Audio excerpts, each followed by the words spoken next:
我是趙少康，歡迎你來到 TVBS 少康戰情室。這門項的來賓，沈富雄委員、高嘉瑜委員、黃暐瀚先生、陳金輝委員、陳鳳馨小姐。川普哇，他本來說今天要打伊朗，都部署好了要打。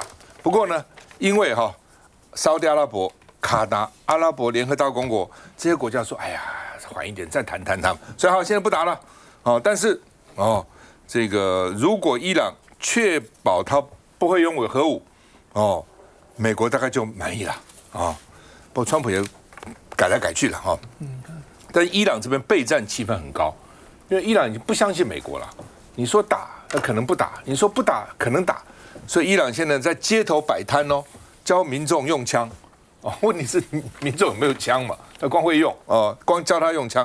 主播在攝影棚還表演開火的畫面。連主播在攝影棚的時候，如果你們拿到槍，萬一在街上老美打來，有人死了，你把槍拿起来，我告訴你怎麼打，就這個意思那另外呢，川普說不考慮對伊朗讓步，因為他們現在和談好像陷僵局，伊朗提出5個條件，什麼全面停火，然後荷姆斯海峽我有主權，要賠償的什麼一大堆然後呢，川普说不能接受那普丁又去大陸了隨川普走了以後，普京去了。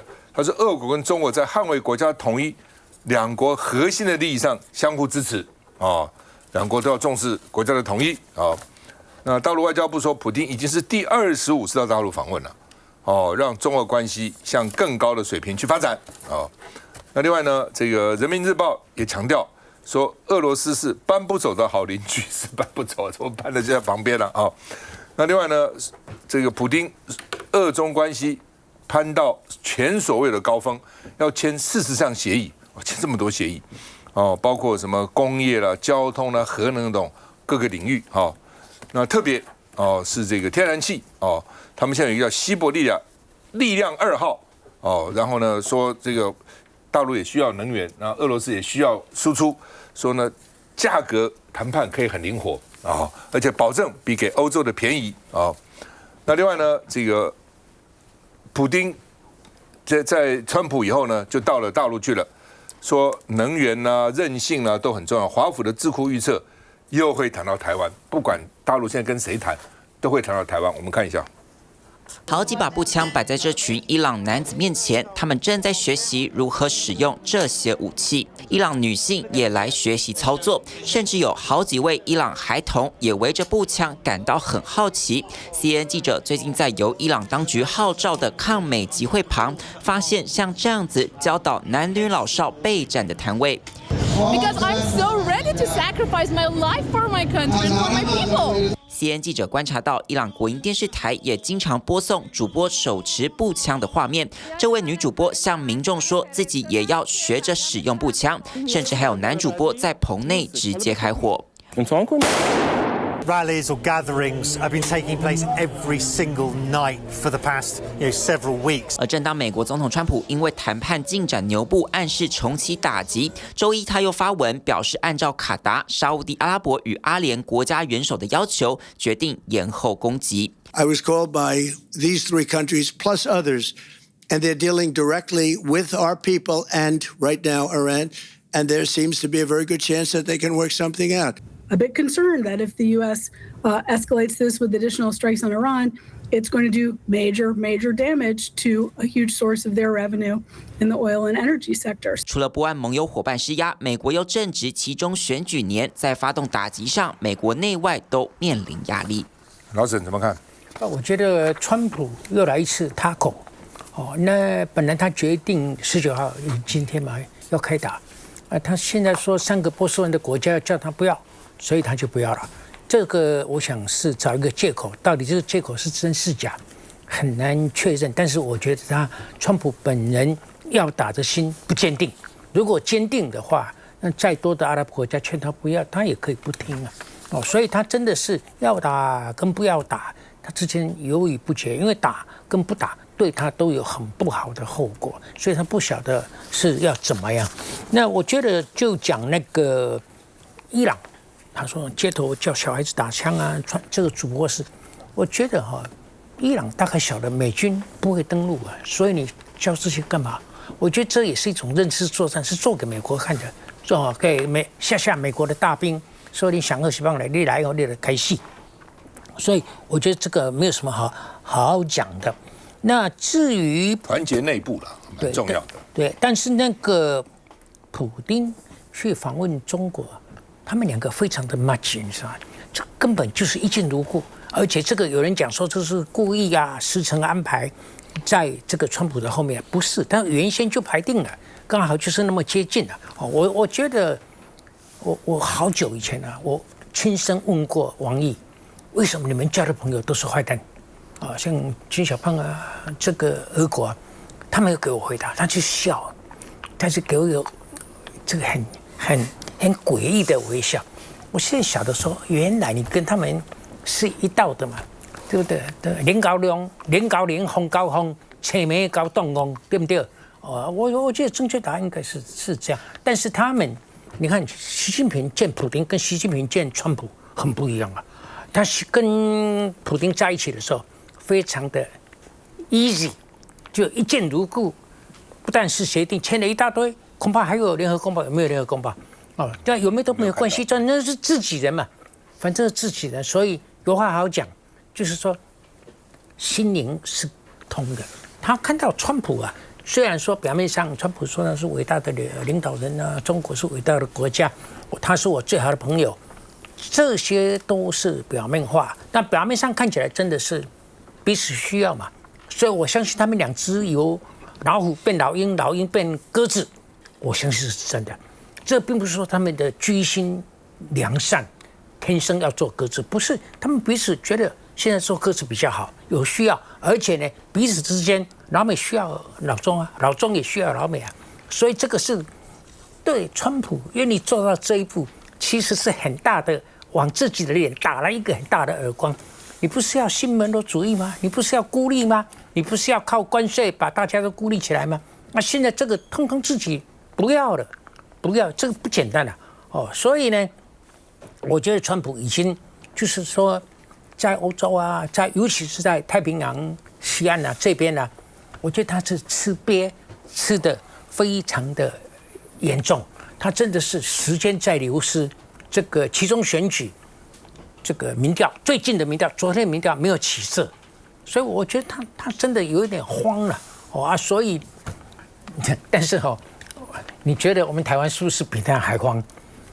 我覺得我們的執政當局沒講，但是在無意之間都會說這是一個風暴。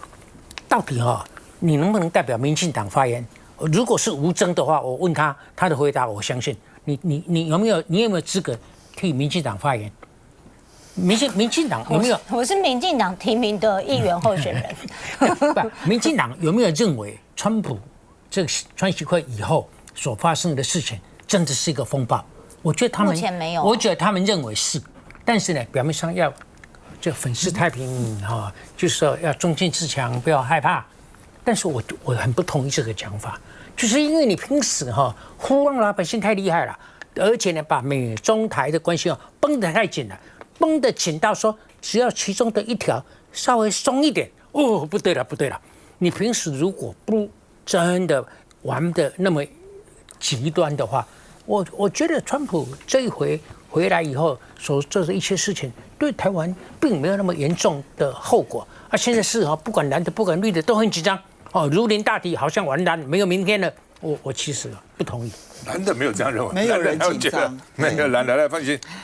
我先講一下，我覺得台灣其實對於北京的了解實在太差、太糟了。那像剛剛大佬那種解釋說，中俄啊就是天生啊，好像應該在一起啊當麻吉。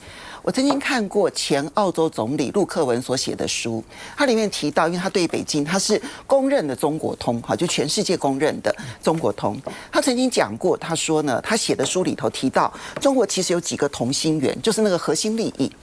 最內圈的核心圓就是共產黨要執政這件事情，是他的最核心的利益。再往外稍微擴一圈的，其實就是台灣。所以台灣是他非常重要的核心利益，這是沒有疑問的。再往外一圈是什麼呢？就是鄰國的合作安定。其實他對所有的鄰國，他都是抱持着一個非常希望能夠結交，希望能夠維持穩定，所以他對東南亞最早釋出的，其實那個讓利最早就是對東南亞國家的，他一個一個要去建立所有的這樣的一個關係。為什麼？因為它是邊境最複雜的國家，就所有的大國而言，邊境像它擁有13個邊境國的沒有。那中俄之間的邊境這麼長，如果他們彼此關係不好，請問一下，他要部署多少軍隊在中俄邊境裡頭？所以他必須要花很大的力氣去建立跟俄羅斯之間的合作的關係以及信任基礎。他一定要讓俄羅斯跟中國大陸成為美加之間的關係，有很長的邊境線，但不用擔心會發生戰爭。這就是中俄友好的根本原因。我覺得陸克文他的分析，我想其實如果大家有興趣的話，可以看一下那本書，可能會比較理解一下那麼整個的情勢。那我覺得這一次的安排很簡單，就台灣很喜歡，就是說很多人都會把這件事情跟台灣連在一起。我必須說，其實俄羅斯呢，他始終就是不斷的公開的說，那麼台灣呢是中國的一部分啦，然後呢必要的時候他還甚至願意出兵，好，他這個話都已經說過了。所以呢，我覺得問題關鍵點不是在台灣，問題關鍵點其實反而是在伊朗。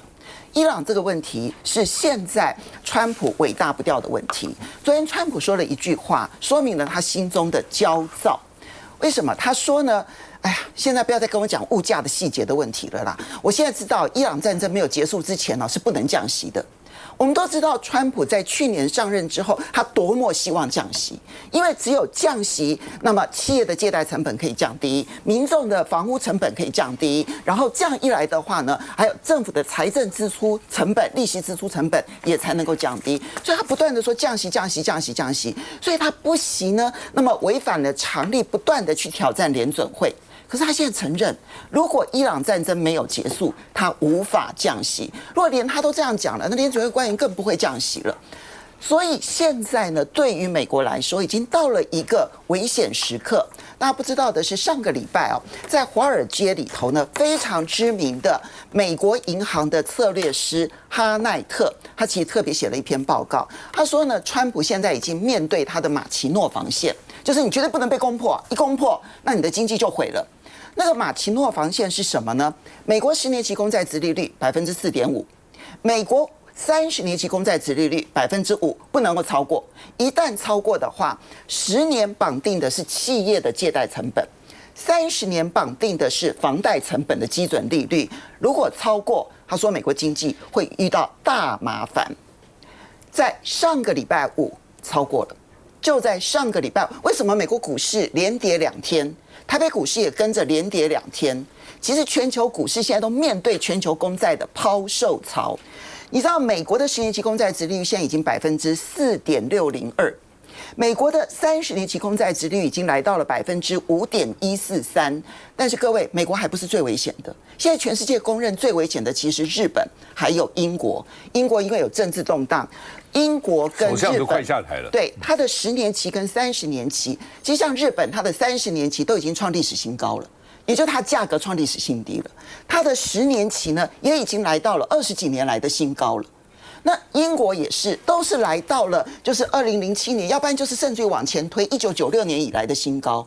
那麼大家知道，英國之前有一個特斯拉時刻，好，就是那個英國首相啊，財政上面亂搞啊，結果呢，全世界拋售英國公債，他短短做了40幾天就下台。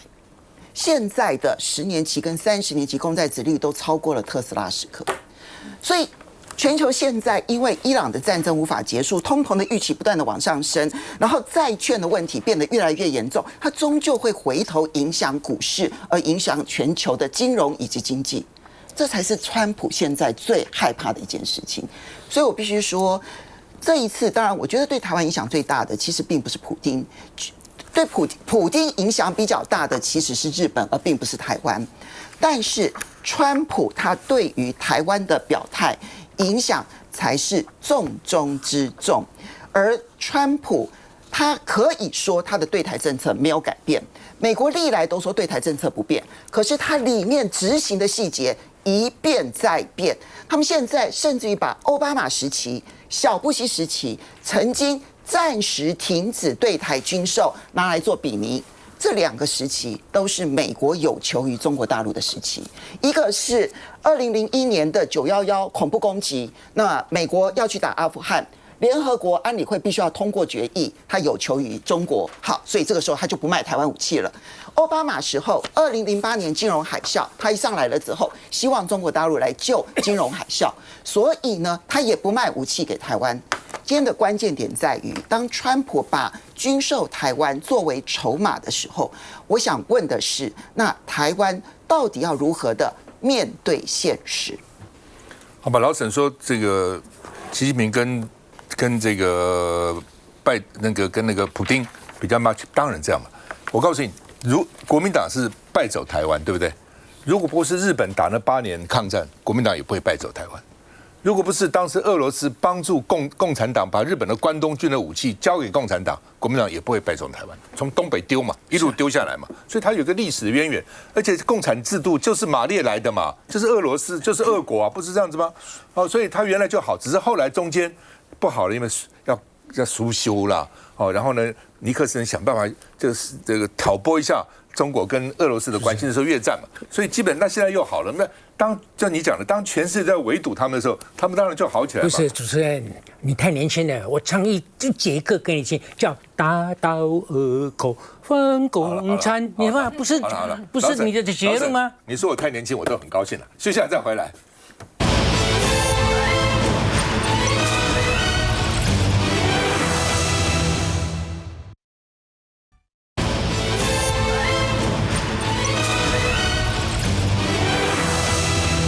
好，賴清德前天2次對外面談話哈，那禮拜天晚上還還這個把國安單位找來報告啊，然後發表5點聲明啊，特別強調的就是我國現狀沒有台獨的問題。哦，那美國國務院因為他發這個白宮其實發了一個這個叫做這個事實清單了哈，那居然沒有講到台灣，川普的策略就是在大陸不講台灣。因為他怕人家講說，哦，你因為在大陸啊受到壓力啊，所以怎麼對台灣怎樣？那回到美國，白宮清單也沒有。但是呢，他在空軍1號上接受記者的採訪，回美國接受福斯的採訪，講話就講得很重。哦，因為美國國會不管參眾兩院對台灣是蠻好的，對北京是不好的，所以他也不要去得罪這些國會議員，馬上其中要選舉了嘛，哈。所以基本上呢，這個國務院也說對台政策未變。哦，就像剛剛鳳英講的，都講對台政策未變了，未變是一回事，但是實際上那個細節內容其實做法差很多了哈。那另外呢，這個美國駐中國的大使他說，川普跟習近平見面，我在旁邊呢，哦，對台政策沒變啊，我們還是一樣啊，哦等等哈。那另外呢，其實川普講那個話，比他去講反對台獨更嚴重。你仔細看那個內容啊。那川普說不希望有人獨立。而且呢，台灣想要獨立的人哦，都要打仗的獨立，而且要美國派兵，我才不要派9500英里以外的兵去呢，就講得很清楚了嘛。那大陸外交部說，兩岸統一才是光明大道啊。大陸國防部說，中美兩軍穩定發展，符合共同的利益，就不要打仗最好了啊。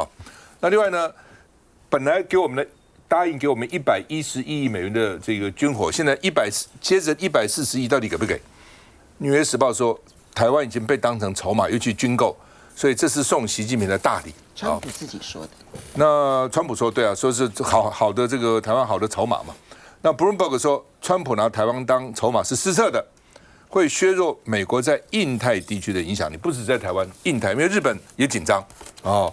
所以呢，川普向這個中國示好，沒有管東京，日本很焦慮，被排除在亞洲戰略重組之外。怎麼沒有問我呢？哈。那另外呢，川普又講了，說當時我要幫助英特爾哦，然後跟英特爾要10%的股權，英特爾說好，免費給美國政府10%的股權。他說那個價錢哦，原來大概100億美元，現在已經漲到500億美元了。英特爾一直漲價，漲到500億美元了。所以他就說哦，如果你們早就選我當總統，早我美國的晶片就已經，台灣的晶片就沒有了，40%-50%都是美國的，英特爾早就不知道飛漲到多少了。看一下，白宮網站事實清單列出川習會成果，自2017年以來，中國首度批准採購200架美國波音客機。農業方面，今年、明年、後年，每年將至少採購170億美元的美國農產品，並恢復美牛市場准入。He committed to 200 Boeings, big ones, 777s and 737s, and a lot of big ones, with a commitment that if they do a good job, we could go up to 750. 川普自豪拿到貿易大單，但是空軍1號上，白宮的隨行記者們不斷重點追問台灣問題，川普忍不住自曝，習近平曾當面問，如果北京犯台。He asked you if you would send troops, if you would. He asked me if I defend them. I said I don't talk about that. She told him that. I don't talk. 北京不掩飾侵略台灣的野心，然而川普卻接收了習近平觀點。On Taiwan, he doesn't want to see a movement for independence. He says, look, we've had it for thousands of years, and then at a certain period of time it left, and we were going to get it back. On Taiwan, he feels very strongly. I made no commitment either way. 空軍1號上，川普強調台灣問題沒給習近平任何承諾。不過他在福斯新聞專訪中卻說，跟習近平在國宴上就台灣議題聊了一整晚，因為台灣是習近平最關心的事。他還說希望維持現狀，因為走向獨立是很危險的。Should the people of Taiwan feel more or less secure after your meetings with President Xi? Neutral. This has the policy changed at all? No, nothing's U.S. changed. policy? No, nothing's changed. I will say this. I'm not looking to have somebody go independent and, we're supposed to travel 9,500 miles to fight a war. I'm not looking for that. 川普還提到，擱置對台軍售可能會做，可能不會做，取決於中國。對美國來說是很好的談判籌碼。好，金輝委員，你覺得呢？記者問川普說你跟習近平見面以後回美國，台灣到底是多一點還是少一點覺得安全呢？川普說 neutral 就中間。剛沈大佬就問我們一個蠻重要的問題，沈大佬說，川習會你們覺得在世界上算不算大事？而且又講到許多與台灣相關的話題，我就說是啊，但我們覺得很安靜啊。第一，總統沒有出來說什麼；第二，其實國安單位或者是行政院也應該到立法院來跟這些民意代表講一個報告，說對台灣的影響在哪裡。可是至今靜悄悄，我不知道明天會不會講什麼。但台灣人民就發現說，哇，現在大國飛來飛去，到處誰跟誰談判，誰跟誰協商。可是呢，我們比較像是菜單上，因為我們之前單邊壓得太久了，以至於我們必須要從別的人的總統回去接受訪問，才可以略知一二他們到底談了什麼。那我們這邊就會去想說，哇，之前鄭麗君浩浩蕩蕩的帶這麼多人去美國談判，回來就說這個是台美最好的關係哦，這個美國一定會無條件的保護台灣。後來發現這些粉紅泡泡都一個一個的破掉了。剛剛趙大哥講得很好，我們現在該做什麼？我們現在該做的就是，很多專家學者說，川普就像是那個拿那個鬥牛布、紅布，一直去鬥世界各國鬥。那當然他就去中國嘛，他就發現說，他要讓習近平覺得他在做更多的農產品的購買，再買更多的飛機，那川普就會在軍購上可能讓步啊，或者是降價啊等等的。但我們就是必須不斷的，不管是執政黨或在野黨，都要跟美國的國會維持好關係，去盯緊這個進度嘛。那之前我們花了這麼多錢去說服美國國會幫我們發聲，結果後來發現是執政黨請那邊的國會議員來罵在野黨，然後再回來做成大內宣，這樣子對嗎？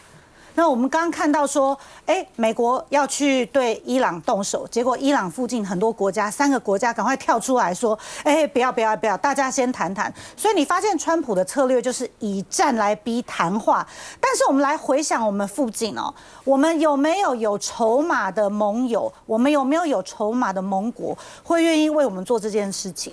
我們必須去思考，現在能源安全還有我們這些盟友的韌性到底在不在？有沒有人會幫我們做這件事情嗎？所以我們也需要說，到時候台海戰爭這個衝突上升的時候，我們也必須要多結交幾個朋友來幫忙踩剎車才對啊。就是說，因為川普也邀了習近平伉儷夫婦9月24號到美國，我相信事先一定做過幕僚，否則怎麼老出這個時間呢？对不对？王毅也說秋天會去訪問，一定談過嘛。那如果習近平去，就是幫川普在助選嘛，他的其中選舉11月嘛，所以是帶訂單，一定會帶禮物去嘛。像這次剛剛金輝講為什麼農產品重要？因為美國的大州，像什麼紐約州、這個加州、德州，對不對？尤其紐約跟加州，那民主的天下，票我反正不要嘛，你再多你也是2票參議員，每一個州2個，什麼Delaware啦、Montana 啦、South Dakota 啦、North Dakota 這些也是2個參議員，所以這些農業州啊。他現在已經答應每年要買他100-200億的農產品啊，大豆啦、小麥啦、牛肉什麼亂七八糟這些東西，170億美元。對這些州來講，那是多麼重要的這個一個收入啊！所以他就討好嘛。所以習近平跟川普現在看起來已經2個各2好了哦，他就幫你嘛，幫你對。那個習近平要了，川普也同意他。現在看起来就是這個樣了啊。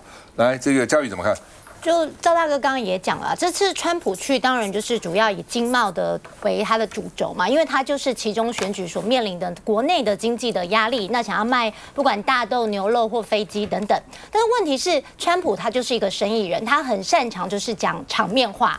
或許他今天回到這個美國接受福斯新聞，講了一些可能中國聽了很開心的話，但是他在中國跟川習會的過程中，美國所發布的會議摘要完全都沒有提到關於台灣的問題。那今天川普的目的，當然他就是希望說，反正到11月之前，我看中國怎麼做。那同時呢，我嘴巴上這麼說，但是美國對台灣的政策到底有沒有改變？我們不是看川普怎麼說，因為畢竟川普的說法常常變來變去。我們是看川普怎麼做。那另外一方面，我們也看盧比奧他在接受訪問的時候，他也說美國對台的策略沒有變，所以我們還是必須要看，就是說從美國雷根的那個時候的6項對台保證，到現在的川普的過程中，到底這中間的過程中有沒有任何政策上的變化？因為對美國來講，並不會因為今天換了一個總統，他的政策核心跟主軸就改變了，他還是會延續他一貫的。第一個，他是會不支持台灣的法理台獨，法理台獨就是所謂的自憲建國。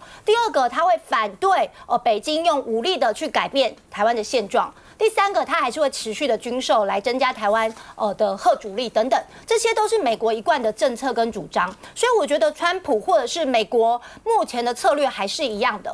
那只是說中國你嘴巴上說我要買你的這些農產品，你要這個經濟上可能有一些不同的這個支持。問題是實際上到底做的又是如何？那我覺得對台灣來講，我們第一個就是增加我們的經濟實力，第二個我們的半導體依然還是世界最先進的。我們在印太的這個戰略的地位，或者是第一島鏈還是一樣，這個是台灣的優勢，而且我們同樣也是民主同盟的國家。那這個部分就是台灣必須要先站穩腳步，還有我們的國防自主的防衛能力。那對台灣來講，我們穩紮穩打。雖然很多人說我們是不是被當菜單、被當棋子，但是只要台灣還是維持這些優勢，任何人都沒有辦法輕易的去改變台灣的現狀。更何況，如果川普就因為這樣就要把台灣賣掉，哇，那這筆生意真的太這個對川普來講太失算了吧？因為對台灣對於美國的重要性，對於全世界的重要性，絕對不是只是什麼170億的農產品而已。所以我覺得後面還有大家可以持續觀察的地方，就是看價碼了。其實看價碼，我剛剛講美國真的很絕。美國有7個州只能選1個眾議員，可以選2個參議員。有7個州哪7個州？阿拉斯加、Delaware、Maine、North Dakota、South Dakota、Vermont、Wyoming。他人口少到只能選1個眾議員但是可以選2個參議員，所以你就知道這些農產品對川普憲法規定，對他們是聯邦制啦，他等於是當時13個邦、13個州，每個派兩個大使到華盛頓開會，每州都一定是2個參議員。就你聯合國，你是一個小島國，也是一個驻聯合國大使啊。像美國那麼大，也是一個驻聯合國大使啊。美國是聯邦制，它的制度就是這樣。休息一下再回來。